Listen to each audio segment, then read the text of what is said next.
Балыкчы шаарында бүгүн келечекке багыт алган демилгелердин үнү жаңырып жатат. Токой пайдалануучулар менен жайыт жамааттары бир максатка биригип, туруктуу инновациялык бизнес пландын үстүндө иш алып барууда. Бул жөн гана окуу эмес, бул аймактын жашоо сапатын жакшыртууга жасалган олуттуу кадам.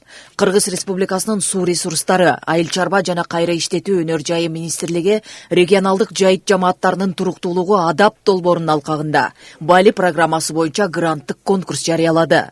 Семинардын өзгөчөлүгү катышуучулар бизнес идеяларын сүрөткө тартып, аны визуалдык форматта жактоону үйрөнүшүүдө. Мындай ыкма долбоорду терең түшүнүүгө, аны таасирдүү жана ишенимдүү коргоого шарт түзөт. Идея эми кагаз жүзүндө гана калбастан жандуу далилдер менен бекемделет. Фермердик топтор абдан кызыктуу өтүп атат. Бул жерде фермердик топтордон негизи фермердик топтордун 30%дан кем эмеси 35 жашка чейинки жаштар болуш керек. 30%дан кем эмеси аял заты болуш керек. Биздин оюбузча абдан кызыктуу болот фермерлерге.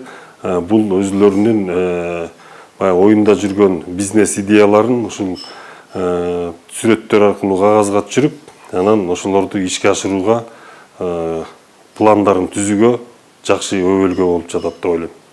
Катышуучулар 1 апрелге чейин бизнес пландарын даярдап тапшырышы керек. Мыкты деп табылган долбоорлорго $16 000 чейин кайтарымсыз грант ыйгарылат. Бул каражат жаңы жумуш орундарын түзүүгө, токой жана жайыт ресурстарын сарамжалдуу пайдаланууга, экологиялык туруктуулукту сактоого өбөлгө болот. Бул долбоордун эмнеси кызыктуу, бул аябай бир өзгөчө долбоор экен. Сүрөттөр менен проект жазуу, мындайча айтканда өзүбүздүн оюбузда болгон максаттарыбызды ушул проект аркылуу бир муктаждыктарыбызды ишке ашырып алууда ушул проекттин жардамы менен. Эң башкысы бул демилге жергиликтүү жамааттардын өз күчүнө ишенүүсүн арттырат. Табият менен гармонияда өнүгүү бүгүнкү күндүн талабы. Ал эми балыкчыда башталган бул аракет эртеңки туруктуу келечектин пайдубалы. Нуржан Дөөткулова, Сталбек Саманчиев, Мадина Бакирова, Ысык көл жаңылыктар үчүн Балыкчы шаарынан.